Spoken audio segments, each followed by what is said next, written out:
Malaki. Malaki, hindi yung maliit. Oo. Makapal sa paper bag dyan. malaking paper bag. Ang sarap ng buhay ni Trillanes. Minsan nga, sir, napupunit pa eh. Naka? Minsan nga po napupunit pa. Sa bigat, no? Napupunit pa sa bigat. Aba, malupit pala talaga ito si Trillanes, ha? Sinungaling po talaga yan si Trillanes eh. Bakit po? Paano po hindi sinungaling? Kasama ko po sa Magdalo.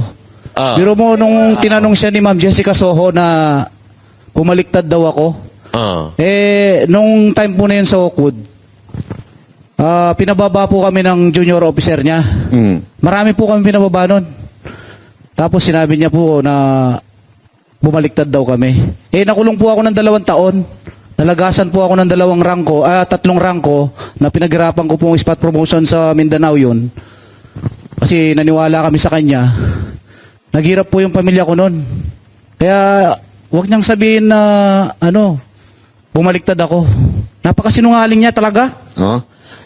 Totoo ba yung sinasabi ni Pierre Ardi na yung mga Magdalo daw, pinitik yung mga kutsara tinidor dun sa hotel?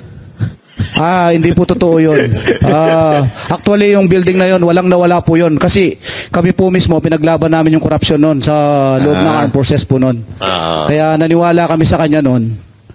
At actually, yung Magdalo po, buwag na po to eh. Halos wala na pong naniniwala sa kanya dahil sa kasinungalingan niya at saka yung tumatanggap siya.